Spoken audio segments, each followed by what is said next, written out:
I thought I had found my second chance at happiness with Sarah. After losing my wife to cancer 3 years ago, raising my 2 kids alone was not easy. Sarah seemed perfect, until she gave me an ultimatum that shattered everything. Send my children to boarding school, to make room for her unemployed brother, or our wedding was off. I never imagined choosing between my kids and my fiancée. Before I share how I handled this impossible choice, let me know where you are watching from, and hit that subscribe button if you value family above all else. 3 years ago, my life changed forever when I lost my wife Amanda to breast cancer. We had been high school sweethearts, married for 12 years, and built a beautiful life together with our 2 amazing children, Tyler and Emma. At just 10 and 8 years old, they lost their mother far too young, and I became both mom and dad overnight. The first year after Amanda passed was a blur of grief counseling, learning to cook meals. The kids would actually eat, and figuring out how to braid Emma's hair for school. I worked as a software engineer, and thankfully my company allowed me to work remotely 3 days a week. Our modest 3-bedroom home in Portland became our safe haven, though it felt emptier, without Amanda's laughter filling the rooms. Tyler took his mother's death particularly hard. He became withdrawn his grades, slipping as he struggled to focus in school. Emma developed separation, anxiety often climbing into my bed in the middle of the night, terrified I might disappear too. There were days I would lock myself in the bathroom, just to cry in private, wondering how I could possibly fill the enormous void Amanda left behind. Despite the challenges, we developed our own routines. Friday became pizza and movie night. Sundays were for pancakes shaped like dinosaurs and animals. I coached Tyler's soccer team and never missed Emma's dance recitals even when deadlines loomed. We were broken but slowly healing together. I had not considered dating again until Tyler asked me during breakfast one morning, "Dad, do you get lonely?" The question caught me off guard. I realized then that while I had been focused on being the best father possible, I had neglected my own needs for companionship. It was at our neighborhood block party last summer when I first met Sarah. She had recently moved into the house 3 doors down. With wavy auburn hair and a bright smile, she caught my attention immediately as she chatted with some of our neighbors. When Tyler accidentally sent a frisbee flying toward her plate of food, I rushed over apologetically. Instead of being upset, she laughed and challenged Tyler to a throwing contest.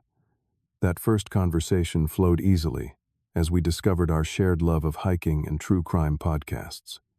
Sarah worked as an interior designer for an upscale firm downtown, and her creative energy was infectious. She asked thoughtful questions about the kids and seemed genuinely interested in their lives. After exchanging numbers, I waited a full week before calling to ask her out for coffee. Dating as a single parent meant careful consideration of every step. Our first few dates were simple affairs during school hours or evenings, when my former mother-in-law could watch the kids. I felt guilty at first, as if I was somehow betraying Amanda's memory, but also hopeful that perhaps life still held possibilities for happiness. Sarah was patient with my limited availability and understood when I had to cancel last minute because Emma came down with the flu or Tyler needed help with a science project. She suggested activities we could do with the kids, like the local farmers market or the science museum. Her thoughtfulness made me fall for her even faster. 8 months into our relationship, Sarah began spending more time at our home. The kids seemed to enjoy her presence, especially Emma, who loved when Sarah helped with her hair or read bedtime stories. Tyler was more reserved but gradually opened up when he discovered Sarah played video games and could actually give him competition. We settled into a comfortable routine. Sarah would come over for dinner 3 or 4 nights a week. She brought color and laughter back into our home. I found myself looking forward to evenings on the couch after the kids went to bed. Sarah curled against my side as we talked about everything and nothing. The first time Sarah invited me to meet her family, I was nervous. They lived in West Hills, in a sprawling house that made my modest home look like a cottage. Her father, Gregory, was a successful corporate attorney, and her mother, Diana, ran a boutique real estate agency, specializing in luxury properties. The dinner was intimidating with conversations about country club memberships and European vacations far removed from my middle-class reality. Sarah's younger brother Jack was there too. At 29, he had recently been laid off from his tech sales job and moved back to his parents' guest house temporarily. He struck me as somewhat entitled, complaining about the job market while scrolling through his phone at the dinner table. I noticed how protectively Sarah spoke about him, always quick to defend his unemployment as just a temporary setback. As we drove home that night, Sarah made comments about eventually wanting to live in a better neighborhood with better schools. It planted the first seed of insecurity about whether my life would ever be enough for her. Still, when she looked at me with those warm eyes and squeezed my hand, those doubts faded away. After seeking Tyler and Emma's blessing, which they enthusiastically gave, I proposed to Sarah during a romantic dinner at the restaurant where we had our first date. The way her eyes lit up when I got down on one knee and presented the ring I had carefully saved for made my heart soar. She said yes immediately and began planning our wedding that very night. We decided Sarah would move into my home after the wedding, though she frequently mentioned wanting to upgrade to a larger house eventually. The wedding planning revealed our different expectations. Sarah envisioned an elegant affair at a vineyard with over 200 guests, while I had imagined something simpler. We compromised on a garden ceremony at a historic estate with 100 guests, setting the date for 6 months later. The budget disagreements were our first real conflicts. I had saved a reasonable amount for a wedding, but nothing approaching what Sarah considered adequate. Her parents offered to contribute, which both relieved and embarrassed me. We reached what seemed like reasonable compromises, and I truly believed we were building a strong foundation for our marriage through these negotiations. The first signs that something was off came about 3 months into our engagement. Sarah began making small but cutting comments about the children's manners or habits. When Tyler left his soccer gear in the hallway, instead of a gentle reminder, she snapped, "This place is starting to feel like a locker room." When Emma spilled juice on the couch, Sarah's reaction seemed disproportionately frustrated. Sarah started suggesting extensive redecorating plans that involved removing family photos from the walls and replacing furniture that held sentimental value. When I mentioned that the bookshelf she wanted to discard was one Amanda and I had refinished together, she accused me of not being ready to move forward. To keep the peace, I agreed to some changes, but held firm on keeping certain pieces that meant something to our family history. I noticed Sarah participating less in family activities. She would bow out of board game nights, claiming work deadlines. Weekend outings that had once included all 4 of us now frequently became just me and the kids, while Sarah went shopping with her friends or had brunch with her mother. When she was home, she complained about the noise level when trying to work on her design projects, frequently asking me to keep the kids quieter or take them out so she could concentrate. Date nights became tense when the babysitter called with questions or problems. Sarah would sigh heavily and check her watch if we had to head home early because Emma was not feeling well or Tyler was having trouble settling down. The woman who had once seemed so understanding of my parental responsibilities now viewed them as interruptions to our relationship. Meanwhile, Jack's situation had deteriorated. After 6 months of unemployment, he was evicted from his apartment for falling behind on rent. His parents invited him to stay in their guest house, but family dinners were now dominated by discussions of Jack's job search and financial struggles. Sarah was intensely concerned about her brother taking calls from him at all hours, and frequently lending him money that I suspected would never be repaid. Sarah's family began making comments about how she needed to help her brother during this difficult time. Despite Jack's history of financial irresponsibility, including maxed-out credit cards and a luxury car he could not afford, Sarah defended him fiercely. When I gently suggested that perhaps Jack could benefit from scaling back his lifestyle expectations while job hunting, Sarah accused me of not understanding sibling bonds since I was an only child. Our wedding planning sessions became battlegrounds. Sarah insisted the children should have minimal roles in the ceremony, suggesting Tyler simply be a ring bearer rather than the best man, as I had envisioned, and questioning whether Emma was mature enough to be a flower girl at 8 years old. When I pushed back, she would become teary and claim I was not considering her vision for her special day. Sarah's friends made matters worse, making insensitive comments when the children were mentioned. One asked in front of Emma, "Are you ready for instant motherhood with those two?" Another questioned Sarah about how she would handle raising someone else's kids, as if my children were an inconvenience rather than young people who had already experienced profound loss. The financial strain grew as Sarah pushed for expensive options for everything from flowers to the honeymoon. When I suggested we consider a family-friendly honeymoon destination so the kids could join us, Sarah was horrified at the idea. "Honeymoons are for couples, Kane. We need privacy and romance, not water parks and chicken nuggets," she said dismissively. One evening I found Sarah looking at a glossy brochure for Westfield Academy, an exclusive boarding school about 2 hours away. When I asked about it casually, she smiled brightly and said I was thinking this could be an amazing opportunity for Tyler and Emma. The education is top-notch, and they would have access to so many resources we simply cannot provide. I immediately rejected the idea, stating firmly that keeping the family together was my priority.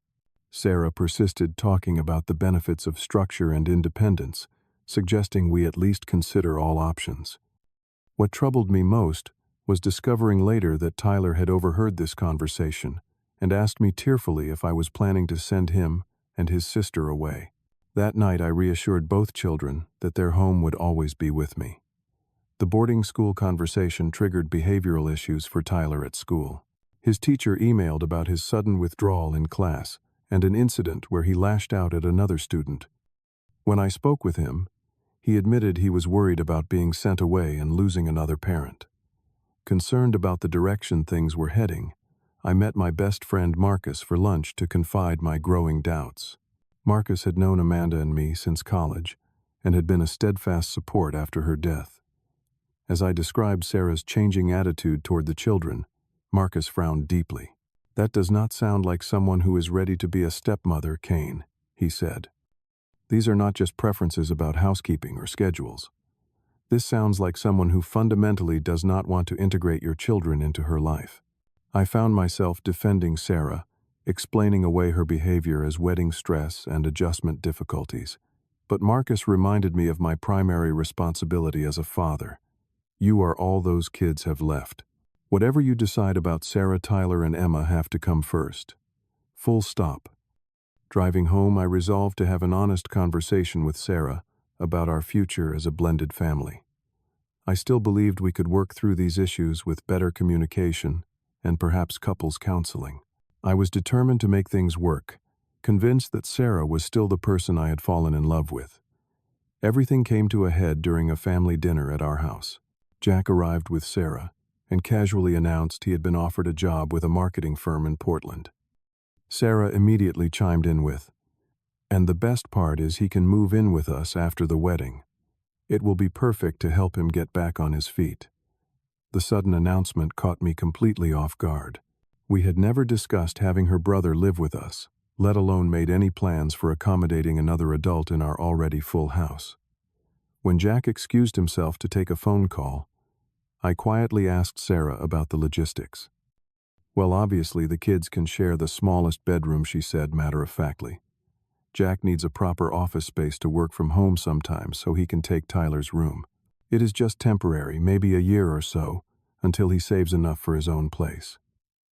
Later that night, after Jack left and the kids were in bed, I expressed my concerns privately to Sarah. Our house simply was not big enough for another adult, especially one who had no relationship with my children. More importantly, asking Tyler and Emma to give up their personal space for someone they barely knew seemed fundamentally unfair. Sarah's reaction shocked me. Her warm demeanor vanished, replaced by cold fury. "You always find a reason why my needs cannot be accommodated," she snapped. "I have given up so much to fit into your ready-made family, and the one time I ask for something important to me, you refuse." When I pointed out that this decision would significantly impact the children's daily lives, Sarah's response chilled me to the bone. "The children are always. The obstacle are not they. Every discussion, every plan, every decision revolves around what Tyler and Emma need. When do we ever prioritize what we need as a couple? When do my family's needs matter? As the argument escalated, Sarah finally issued the ultimatum that would change everything. Standing in our living room, arms crossed tightly over her chest, she declared, "I have been thinking about this for a while, Kane. If you really want this marriage to work, send the kids to boarding school. It is the boarding school, or the wedding is off." My mind struggled to process her words. This woman who had played with my children and read them bedtime stories was now demanding I send them away to make room for her unemployed brother. When I asked how she could possibly suggest such a thing, she launched into a rehearsed speech about family obligations and how I was unwilling to compromise. "My brother needs me, and I need to be there for him," she insisted. "This is not just about space. It is about priorities. Jack is going through a rough patch, and family should support each other. The boarding school would give the kids structure they clearly need and free us to start our life together properly." The final blow came when she revealed she had already submitted applications to 3 boarding schools, including Westfield Academy, behind my back. She had gone so far as to request financial aid forms and schedule interviews without my knowledge or consent. The betrayal was staggering. That night we slept in separate rooms for the first time. I lay awake, my mind racing through options. Part of me wanted to salvage the relationship, wondering if there was a compromise I had not considered. I even caught myself researching boarding schools online, desperate to find a solution that would not tear my family apart. But each time I imagined Tyler and Emma packing their belongings, saying goodbye to their home and friends, my heart shattered anew. The next morning, Emma climbed into my lap during breakfast, her small face serious. "Daddy, are you mad at us? Is that why Sarah wants us to go away?" Tyler, trying to appear tough but with visible fear in his eyes, asked directly. "Are you going to send us away, Dad? Because we can be better. I will keep my room cleaner and be quieter when Sarah is working." Holding them both close, I had a moment of perfect clarity. "No," I promised them firmly. "You are not going anywhere. This is your home, and we are a family. Nothing will ever change that." Over the next few days, Sarah and I barely spoke. She continued wedding planning as if nothing had happened, apparently confident I would eventually give in. When I asked about the boarding school applications, she brushed it off as just exploring options and changed the subject. The breaking point came when Sarah invited her parents over for dinner to discuss the situation. Throughout the meal, they spoke condescendingly about the benefits of boarding school education, sharing stories of colleagues whose children had thrived in such environments. Sarah's mother, Diana, mentioned how the right schools could open doors to elite universities later. After dinner, while helping Sarah clear the table, I overheard her in the kitchen with her mother. "The children are just temporary obstacles," she was saying quietly. "Once they are at school, we can focus on our lives. Maybe even start our own family in a few years when I am ready." Later that evening, while Sarah showed her parents around the house, discussing renovation possibilities, Jack made a casual remark that turned my blood cold. Sarah mentioned I could convert one of the kids' rooms into a home gym once they are off at school. I have been wanting to get back in shape. When her family finally left, I confronted Sarah one last time. The argument that followed revealed truths I had been blind to for months. Sarah admitted she had never wanted to be a stepmother, but thought she could make it work by minimizing the children's presence in our daily lives. She confessed she had researched summer camps and year-round boarding options within weeks of our engagement. "I love you, Kane," she insisted, "but I never signed up to raise someone else's children. I thought we could find a compromise that works for everyone. These are not library books to be returned or possessions to be stored elsewhere." I responded, my voice surprisingly calm despite the storm inside me. "They are my children. We are a package deal always." Sarah's final desperate attempt came in the form of tears and pleas. "I can reconsider the boarding school idea," she offered. "Maybe just summer programs to start with. We could find a bigger house eventually, so Jack would not need to take Tyler's room. Please, Kane, I do not want to lose you. But looking at her tear-stained face, I no longer saw the woman I thought I would spend my life with. I saw someone who had hidden her true feelings about the most important people in my world, someone willing to separate a family to get what she wanted. "The wedding is canceled," I said quietly. "Please return your key and move your things out by the weekend." The immediate aftermath was painful. Canceling a wedding 3 weeks before the date meant lost deposits, awkward phone calls to guests, and returning gifts. Sarah alternated between anger and tearful pleas, accusing me of never truly loving her enough to compromise. Her parents called multiple times, offering to discuss solutions that would satisfy everyone. Jack sent a text saying I was being selfish and destroying his sister's happiness. Telling the children that Sarah would not be joining our family was one of the hardest conversations of my life. Emma cried, asking if it was her fault for being too messy or loud. Tyler put on a brave face, saying he was glad she was gone because she made me sad. But I caught him looking at old family photos later that night, ones that included Sarah at holiday celebrations and birthday parties. I arranged for both children to see a therapist to process yet another loss in their young lives. The sessions revealed how aware they had been of Sarah's growing distance and discomfort around them. Emma admitted she had started hiding in her room when Sarah visited to avoid being criticized. Tyler confessed he had overheard multiple arguments about sending them away and had been having nightmares about being abandoned at a strange school. Those revelations broke my heart anew but confirmed I had made the right choice. No relationship was worth my children feeling unwanted in their own home or questioning their place in my life. Friends rallied around us with practical and emotional support. Marcus organized father-child fishing trips and backyard barbecues to reinforce that life would go on. My neighbor Lisa, a single mother herself, started a meal train so we would have home-cooked dinners during the toughest weeks. The school counselor met with both children regularly, helping them process their feelings about Sarah's departure. I connected with a local group for single parents, where I found perspective and understanding from others who had faced similar challenges. Amanda's parents, who had remained a constant presence in our lives, increased their visits and offered to take the kids for weekend sleepovers to give me occasional breaks. Our healing journey happened in small steps. We began family therapy sessions that improved our communication and brought us closer. The children and I tackled house projects together, repainting rooms and rearranging furniture to reclaim our space as uniquely ours. We built a reading nook in Emma's room and converted part of the garage into a gaming space for Tyler projects. Sarah had always vetoed as impractical. Gradually, the children returned to their normal selves.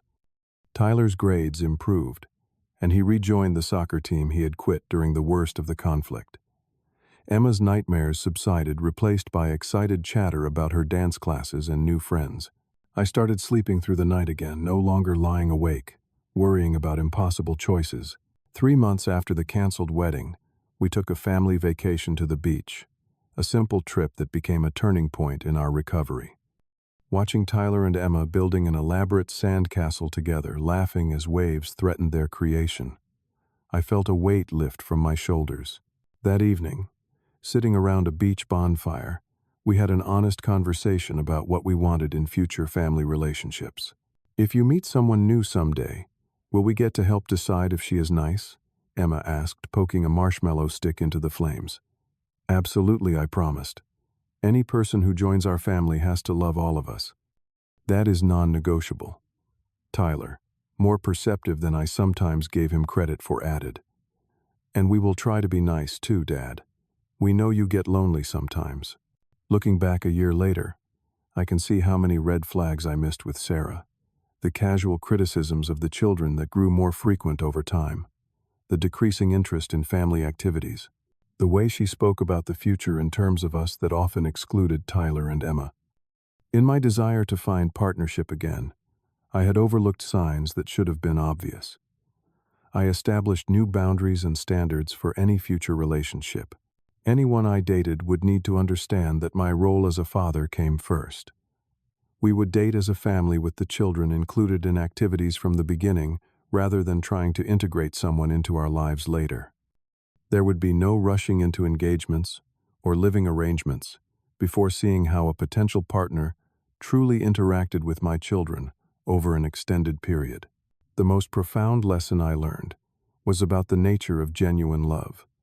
Real love does not demand sacrifices that harm those you care about. It does not issue ultimatums or create impossible choices. True love makes room for everyone who matters, finding creative solutions rather than forcing painful compromises. Tyler and Emma thrived with the security of knowing they would never be sent away. We grew closer through the ordeal, our bonds strengthened by the knowledge that we would always choose each other.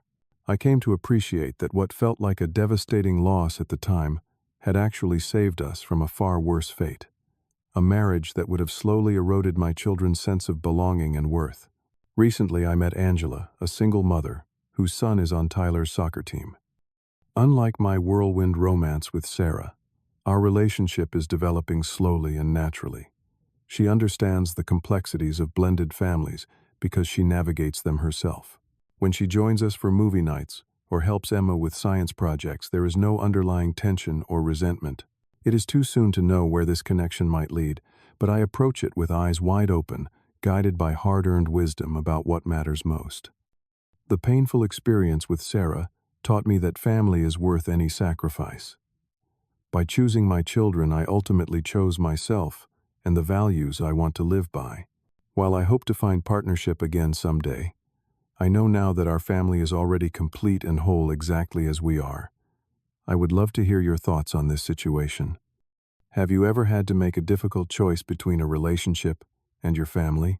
How did you handle it? Drop your comments below, and if this story resonated with you, please hit that like button and subscribe to hear more real-life experiences. Share this with someone who might need a reminder that standing firm for your family is always the right choice. Thank you for listening. And remember, the right person will add to your family, never subtract from it.